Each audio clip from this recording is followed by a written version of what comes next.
Go talk about whatever you want to talk That's about. it, buddy. It's W- the fact that we just did El Cine El Rey after 15 years. You were nice enough to open up the show. Thank you very much. You did a phenomenal job. Appreciate And you. and you hustled, man. You got me an opening act that can speak Spanish. So That thank you very much. that even impressed me. So speaking of impressive, we're here with our guest today on the No Politics, No Religion podcast. Tell us your story. We're here with a Los Angeles legend. He's a fantastic phenom of stand-up comedy, and might I say, genuine. There were some moments up there that I'm like, oh, he's human. Uh. Ladies and gentlemen, all you beautiful people out there in the internet land, this is my new friend, Richard Villa. Richard, how Hello, are you, sir. brother? Good, good. Thank you very much for having me. Thank you very much for helping out on the show yesterday. I love McAllen, dude. This is great. This is awesome. McAllen was good. It was funny because a mutual friend of ours calls me up named Sam Butler, which Sam, shout out to you. You're wonderful. We'll have you Yeah. on the show. Says, hey, man, we have this powerhouse going down to the Rio Grande Valley. Do you want to do a show with him? Et cetera, et cetera. And I was like, any friend of yours is a friend of mine. And you always, I know my friends have good friends, but there's always a little part of you that's worried. You're like, Uh, let's hope he's awesome. Like, let's hope he's a good dude yeah. to me. And then we met, warm embrace. But I want to hear, before we start and hear your Mhm. hero's journey, how you got from where you started to here. I like to do this little cheesy thing where we ask a question that has nothing to do with anything, but everything to do with it all. So I want to ask and go back to a more innocent time and ask you this question. Yes. If you had any superhero power, what superhero power would you have? And for bonus points, what would you do with it? Read people's mind. Okay. And I'll tell you this: when I was a kid, I would watch the show called Caliman. It was a Mexican superhero, and he was telepathic, and he can read people's minds. And as an adult now, I think if I had that ability to read people's mind, not only can I be a great comedian because I know how people are feeling and what they're thinking, but I can avoid a lot of misunderstandings, not only with my personal life, with my family, but with friends. The expectations that they might have, because we all create narratives in our heads of what the Mhm. truth is. Yeah. And so I'm always curious to think, where is your logic? Where did you come from here to here? And that makes sense to you. And that always kills me. And that's something that I always wanted to know. I wonder what this person was thinking when they decided to do this. I wonder why they made those decisions. So that's a superpower that I always wanted to have. I wish I could read people's mind. That's a very noble approach. A lot of people were like, I can get rich, I can win the lottery. And you were like, I want to understand people. Yes. Why are you so upset? Why are you not happy? What Are you makes you so unhappy? upset? Like all that shit. You know what I mean? I don't Yeah, know. no, that's great, dude. That's a noble so far. I believe this is episode 5 or 6, and everyone's had a pretty noble answer. Oh, that's So, great. That's good. So uh, you have good friends. See, you have yep. good friends Well, then. you know this. They you can judge a person by the people they surround themselves with, Absolutely. which means I think we can both say we're both kind of awesome. We're both Yeah. kind of good. Well, there you go. Yeah, I don't want to. You I don't want to float our own boat, but I mean, hey, who else hey, is gonna float it? right? My That wife's costs not. extra. That My, costs extra to float a yeah, boat. my wife's not floating my boat. Yeah. So let's go to that. So Sam told me about your style in comedy, and we'll get to that in just a little bit. What, where did it all begin for you? We'll get to the comedy, but what are your origin stories? Where are you from? A very dark situation where laughter was the only escape we knew to use to handle the situations. From a very troubled upbringing with a dad that was an alcoholic, a drug addict, to living in South Central Compton, Watts, growing up in those neighborhoods. So having such a tragic upbringing, our only coping mechanism was laughter. Mm. And I'm a part of 5 boys, so me being funny and making jokes and making light of situations really alleviated a lot of that stress, Mhm. and I gravitated to it. I leaned into it as a coping mechanism, and I've always had it. Anytime I've have an issue, something's going bad, I always crack a joke, and I know where it comes from now. I got help, but I understood that's where my comedy comes from. Okay. Coping with all the other shit that was going on in my life. That's um that's amazing. It's not uncommon. It's unfortunate that a lot Yeah. of comics turn tragedy into humor. But that's where we get it from, because Mhm. that's the only way we can move forward from the situation. You see shit that's so tragic, you go, "Shit, I gotta make light of this. If not, I can't move forward. I'm stuck with it." So when you did that, were you doing it alone or do you have siblings? Oh, I have siblings. I have 4 or 5 other siblings. But when this was going on, it came from a place where I was being, pointed out because of my humor. I was being congratulated, and so when you're fighting for your parents' attention or your family's attention, and you're competing with 4 other siblings, Okay. we all do our best to get their attention, and for me, I saw that when I was being humorous, when I was being funny, everybody liked me. Everybody talked about me. Everybody wanted to hang out with me, and so you feel liked, you feel Yeah. wanted, so I leaned into that. I What was it like? Did you transfer that humor into junior high and high school? And what was that like when you were out there being a funny, likable, charismatic guy? Oh, no, no, that was when I was a kid. Okay. Junior high, high school, I didn't wanna do any of that. I mean, I knew I wanted to do something with public speaking. I knew I had the ability to talk to people. I just didn't know what it was called. I didn't know what was this thing? But, as I got older, once I got out of college, I realized, "Oh, shit, like, this is a job, and I can do this as a living," but I never knew that that was something I was able to do. My first comic I ever saw was Willie Barcena. I was 16 years old. He's one of the first ones I saw too. Okay. No, I'm not even making this Culture up. Clash. Well, I saw him in Austin. I was just about to become a comic. I saw him as a 16-year-old kid. You were 16 or he was No, I 16? was Okay. 16. Willie must have been like 19 or 20 years old or 21. Culture Clash, Channel 11 had just given Culture Clash their own show. And this, I'm talking about 91, 92, in the 90s, early 90s. Okay. And no, no, shit. No, I was younger than that then. I was like 13 or 12. But I remember laughing so loud. I mean, so loud that I couldn't control myself to the point where my mom came in and started hitting me with the broom and said, "Are you crazy? What's wrong with you? Stop. You're being annoying." And it was just, I couldn't control the laughter. Years later, my first time on stage ever, Willie Barcena. Really? As a 23-year-old now, I'm at a bar in Montebello and they tell me, "All right, when the host gets here, he'll put you up, bro. Just tell him you're new and he'll give you a spot to open up the show." I said, "Who's the comedian?" He said, "Willie Barcena." I was like, "No, the guy from Culture Clash?" He's like, "Yeah." I said, "What is he doing here?" Like in my mind, I'm looking at Willie, super Right. famous, traveling the world. He lives here in Eagle Rock. He'll be here. He's the host of this show. I was like, "Oh shit." I was blown away, bro. I never forgot his name. I was like, "Oh shit, I'm about to meet Willie Barcena on my first show ever." And I'm 23 years old. I'm a mechanical engineer, and I'm waiting right there. And Rodrigo Torres was the other guy that was next to me, and we were both supposed to perform that night. It was That's bananas, dude. that's crazy because I was about 21, 22, and I was new to Austin, and I was telling everyone that would listen that I'm gonna be a comedian. I hadn't pursued it officially. I just told everyone I was. I'm going to. I'm gonna be, Mhm. but I hadn't taken those first steps yet. And I saw he was the first show that I ever saw Powerhouse live. Live, yeah. Like that was a, and I don't mean this disrespectful. I mean like the term a powerhouse. Yeah, the guy's established. The Yeah. guy's a well-known, proven. He decimated. I had seen a couple of comedy shows before that I really, really enjoyed, and they were funny and they were technical and they made their fun little cute observations. But he hit a tidal wave. And I was just like, what is this? What is this? Like, and there's nothing like live comedy. Mhm, You can watch it on TV and you'll laugh and you'll chuckle and you'll smile. Live, it's you can get that. And mhm. so he was one of my first ones too. I Yeah, mean, he might have been maybe the fourth or fifth comedy show I'd ever seen. So yeah. he was that early on. Well, he is the one that gave me my first shot. And it was crazy. Once I knew it was him, I said, "Okay, this is what I need to do for the rest of my life." I quit my engineering job. I I didn't quit. They fired me. They fired me because the after I did my first open mic, the head of engineering noticed that I wasn't working anymore. For 6 months, all I do was look up as soon as I got to work, open mics. And I was just looking for my next open mic. I was showing up to late to work every day because I was up all night. And so my boss pulls me into his office and he says, "Listen, you're very funny. I'm not going to deny that.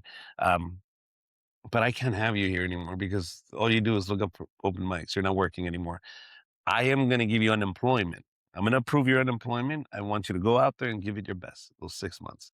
Hey, that's a But really nice move of him. is that okay with you? And I'm like, you know what? You're right. It's not fair to you. It's not fair to me. You're giving me 6 months unemployment. I thought that's probably what I need to be famous. Not 6 months. That's how naive I was. We all thought that. There were some Because of us at yeah, least. Yeah. because I'm in my mind, I'm the kind of person, you understand, I'm a mechanical engineer. I just quit that job to do stand up. I said, I'll take this as a business and I have some money saved up, so I'll be fine. Dude, in 6 months, I was done with unemployment. I was done with all my money and all my savings. I was now going like, geez, what do I do now? And sure enough, I created little avenues of income that let me earn. I was doing drafting on the side because I still had those skills. But I just downsized, man. I said, "Do I really need a nice F-150 truck? No, get rid of that. Buy a Saturn, pay cash. Do I really need a two-bedroom apartment with a pool and a gym? No, got rid of that. Lived in a converted garage." So at 23, I went from my own apartment, nice condo, and a nice truck to a Saturn in a converted garage, starving to death. I said, "I don't care. I want to do this for the rest of my life." That's beautiful. That's a lesson out there for all those listening. I mean, downsize. You don't need the watch. You don't need the shoes. Who are you trying to impress? Get to the place you're trying to get. And this is honest to goodness, a real lesson in here. Listen, somebody just asked me the other day. I'm 48 now. I'm Mhm. telling you, I started when I was 23, When's your birthday? March 23rd, 1978. I'm March 5th, 1978. Oh shit! Yeah, yeah. That's That's a I was period. just like Pirates. No, you're Pisces. Pisces, And Pisces. you're Yeah, Aries? Aries, at the beginning of But hey, Aries. we're Yeah, born 23 days and apart. my brother was born on the 8th of March. Oh wow. So I'm same sorry thing. to interrupt your No, story, no, but I'm you're like, here. when's your birthday? Yeah, yeah, March. We're getting to know each other right in front of you Yeah. guys. We worked together. We had a great show yesterday, but But that we was a didn't get different to talk story. like this. Yeah. But yeah, man, I realized that I wanted to do this for the rest of my life. And when they asked me, "Did you do everything you wanted to do?" I said, "And more." I did more than I even expected. Like my expectations were here. I ended up here with TV shows, a beautiful wife, a great kid, a home, independent. Like I get to choose where I go or don't go. You know what I mean? There's already a list of people that already know who I am. They vouch for my work and they'll hire me every year nonstop. So the fact that I'm here now, that I'm my own boss, I get to make people laugh across the country, across the world. And I'm 48 years old. I mean, shit. When does this end? When do I retire? Whenever I decide. Like I can do this for the rest of my life. One of the things I liked yesterday during your show, because we're just getting to know each other a little bit better, and I liked your human moments up there. You know, I was Yeah. like, yeah, I love comedy that's like boom, boom, boom, boom, boom, but I embrace comedy that has the people not just laughing. You give them the opportunity to feel connection and joy.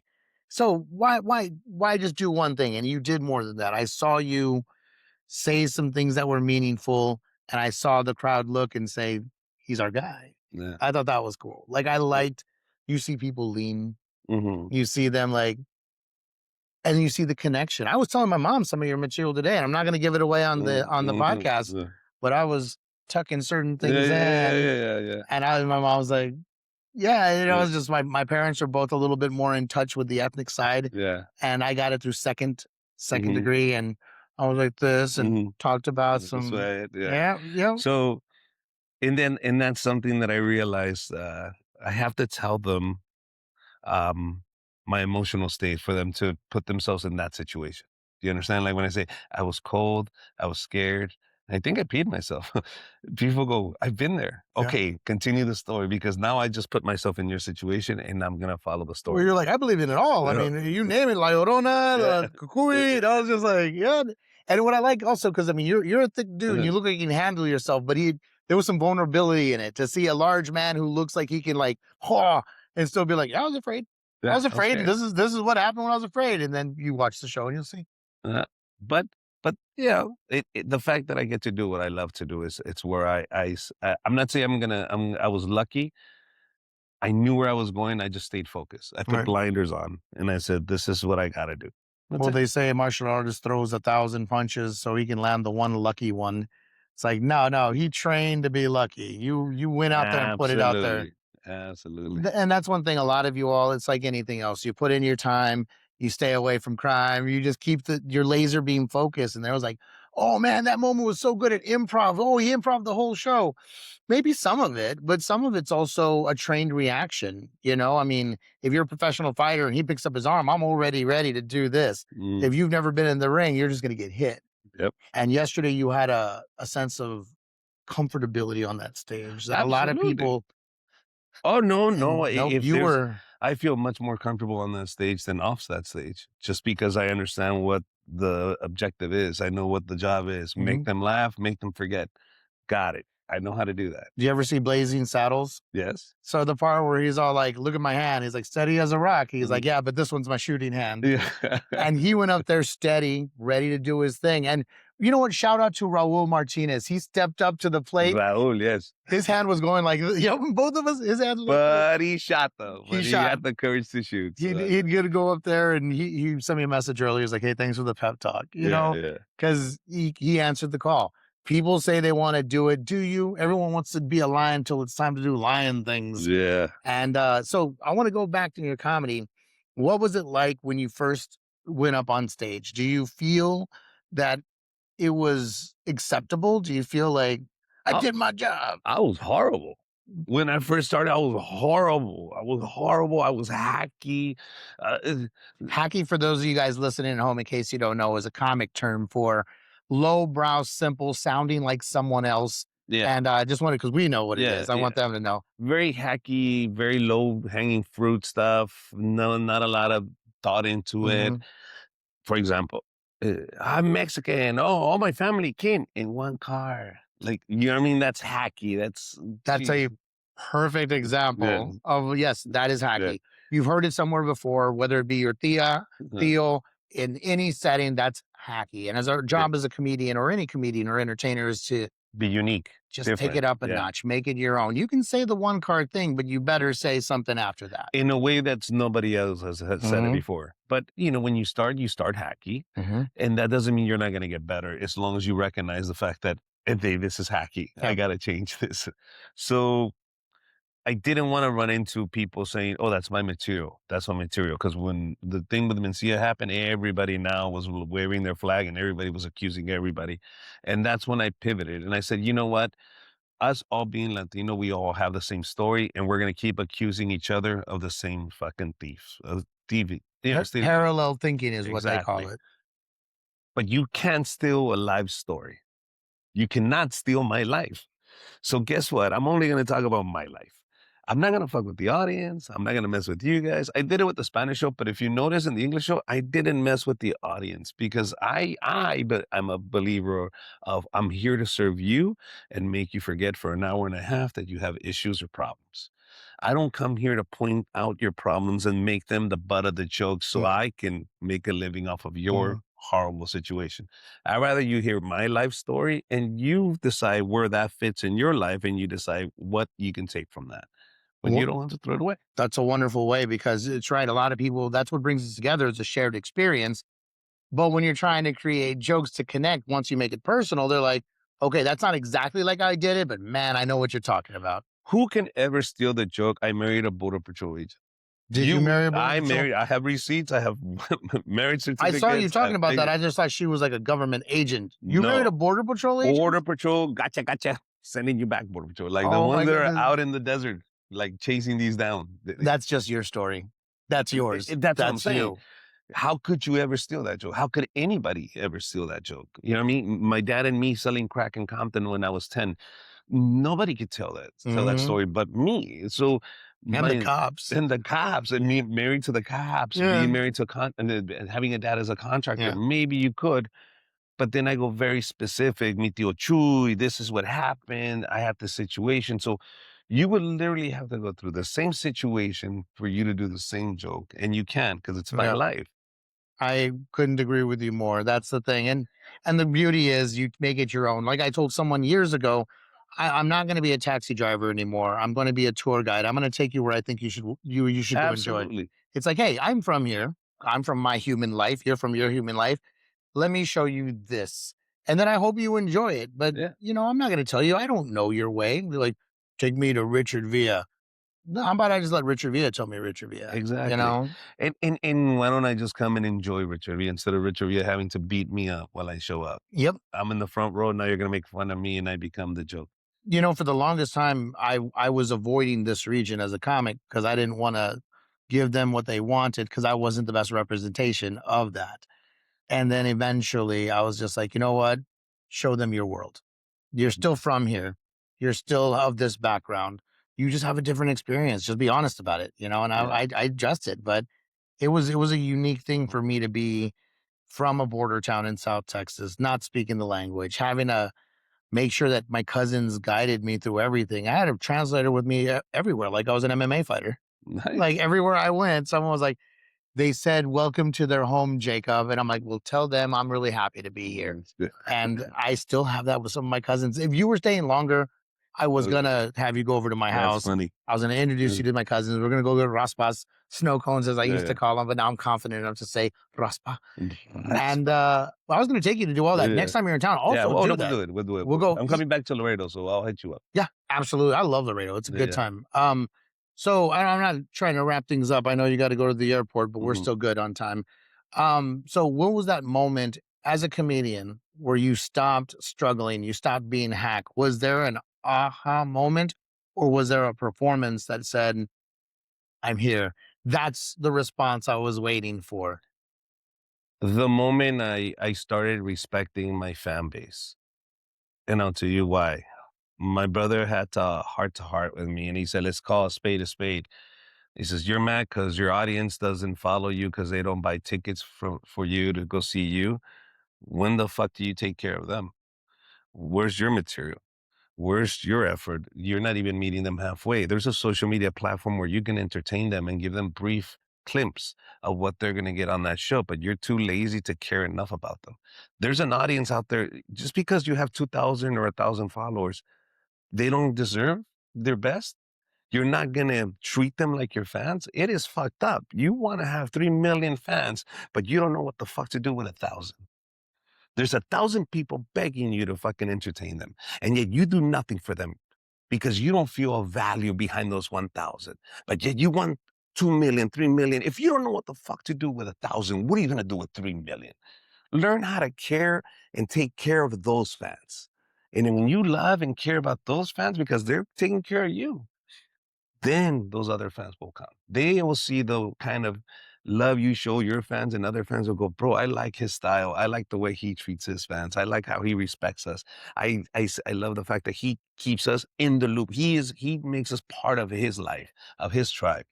And that is something that I'm establishing now because when I realized that this happened maybe 5, 6 years ago. Okay. I'm telling you, for years, I would just struggle and bump heads because I wouldn't sell a ticket to save my life.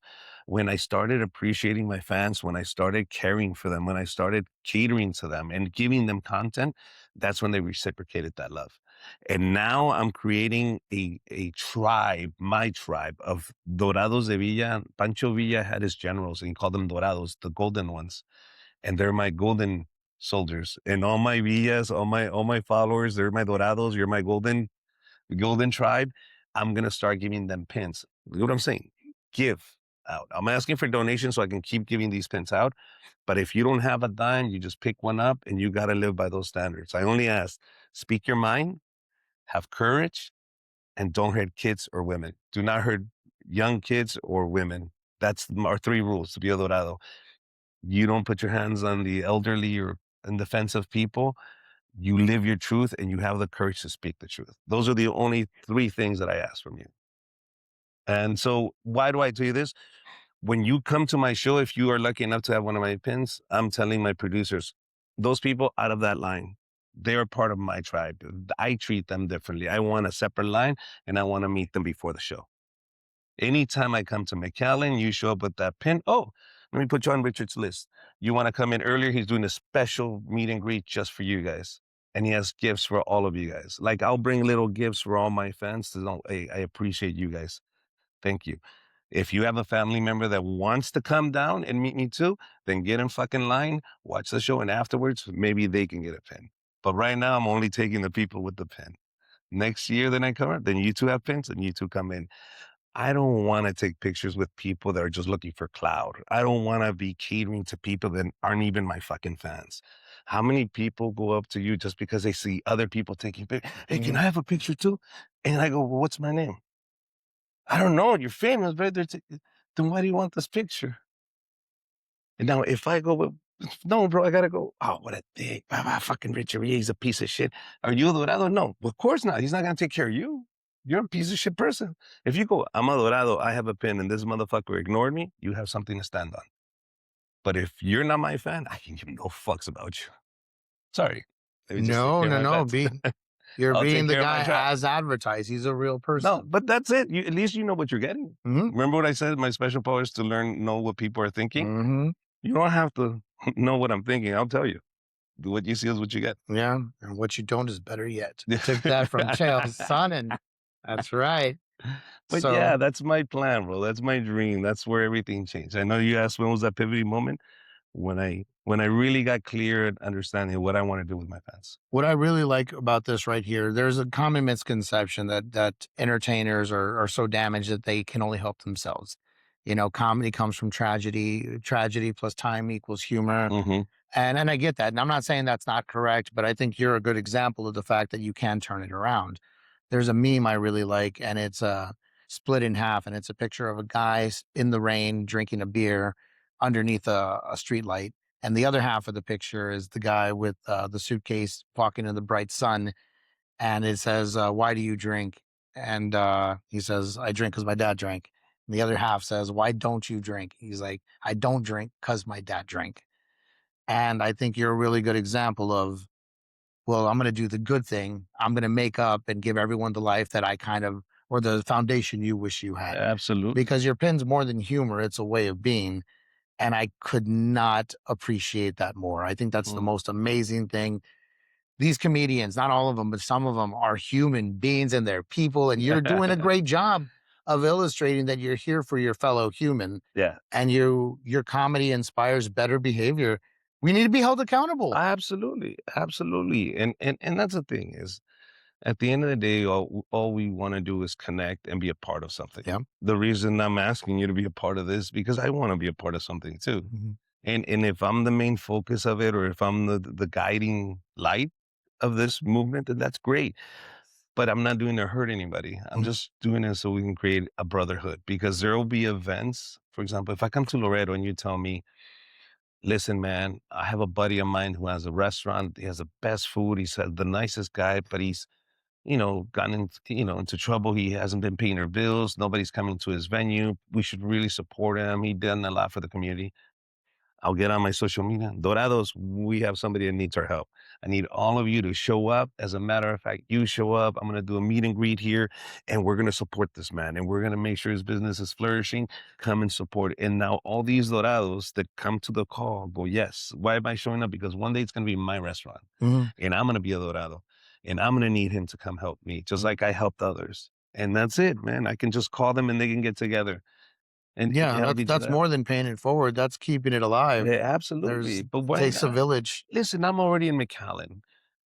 Either I can sit in my fucking room right here at the hotel, or I can go out and impact somebody's life here in McAllen that has a business. Richard didn't have to come to my restaurant. Mhm. And I'm not asking for free food. I'm asking to allow us to have a stage where I can bring my dorados Mhm. because you need this. And you get to celebrate Yeah. like minds together in one room. I've said this about church. I've said this about public sports. I've said this about any kind of gathering. It feels special because you're all on the same page. That Yes. you all know you're part of. To take a word from you, the tribe. You're all part of this tribe. You're on the same page, and you get to celebrate each other and make more connections with another person who shares your affinity for people. You know, it's like, oh, that guy right here, he's a good guy. Hey, what are you eating? You know, Hmm. quesadilla, cool. Hmm. Try the botana here. It's really, really good. And the next time you Hmm. go there, I love what you're doing, man. I Yeah. really, really do. And everywhere I'll go, I'll have family, I'll have fans, I'll have friends I can call and say, "Hey, I'm in Laredo, Dorados. I'm in Chicago. Where are my Dorados at? Where are we getting together? What restaurant? Where are we helping? Who are we going to? What are we doing this weekend? All right, fuck it. Another Dorado told me he wants to do this. Well, let's go do that. I don't care. But now I'm not traveling alone because it's lonely, man. It is really, look at this. For hours, I've been alone. Mhm. When I was traveling, it took me like 8, 9 hours just to get here. That's 9 hours of you not talking to anybody. You're in the airport, it's full of people, but they're all strangers. And if it's not like before, you go, hey, buddy, what's up? So where are you going? They'll go, the fuck, weirdo? Mhm. Get the fuck out of here. What do you want? No, what do you want? No, no, no, no. Because they're so standoffish. They don't know who you are, so they won't talk to you. So you don't want to make people uncomfortable. You shut the fuck up and you sit there alone. Yeah. Get So yourself a good book or yeah, watch some YouTube videos. yeah. So, on the topic of videos, and we got to get you to the airport pretty Hmm. soon. Oh yeah. Richard's nice enough to do this before he goes to the Thank airport. you. So, Thank like, you for yeah, having no, me. it's nice to be able to do this. Like, it is about connections. At least for me, it is, and it Mhm. seems like it's that way It's for the you. same way. Were the people you said you started reaching out to the people and connecting? Your brother held you accountable and said, "What are you doing for them?" What are the platforms that people see you connecting and entertaining and trying to be human publicly? Where do people find you? Where do they see you? Platforms where they can find me. Any on social media at Richard Comedy or Richard Villa, like Pancho Villa, Villa. RichardVilla.com. That'll Mhm. take you to every social media platform that I have. YouTube, the same thing, just Richard Villa. I've been lucky enough to be able to use my name because I was so young in the business when social media was coming up that I was locking in those names. So Richard Comedy, like, how did you get Richard Comedy? First ones, First man. one is RichardVilla.com. He was, how the fuck did you get Richard? yeah, Well, there's a million Richard Villas, but yeah, you were the first. that was there first. So You I have know, RichardVilla.com. people ask me all the time why I use my full name. And it's because I got Garcia as my last name. It's such a popular last name. If I put Jacob Garcia, there's going to be a million people. Yeah, If I use Jacob James Garcia, and I also got there early. yeah. And so I use the same thing. I got lucky. I don't put as much content out there, but yeah, it's really lucky. And I'm really lucky, my friend, to have you in No, my thank you. life, Thank you, man. to Thank have you. shared the stage with you, and for Yes. you to share the time with all the wonderful people out there Thank you. who now, of course, I'm going to ask you to follow him. But you should have seen it already. I shouldn't even have to ask you to do this. You watch the episode, you know the man, follow him. This episode would be longer if we didn't have to get him to the airport because Yes. I want to sit and chop it up and be like, what's next? We would have gone into selling crack in Compton, how I got caught, Mhm. how I married the Border Patrol agent, how we got divorced, all that stuff. But I'll tell you what, we'll do that on the second episode Second episode. and we'll talk a little bit more in depth on that. But on behalf of Richard Villa and myself, Jacob James Garcia, follow the man, love each other, and don't forget, keep shining. See y'all later. Bye bye, Dorados. All right. Yeah, thank you, That was man. a good That was episode. good. I love it.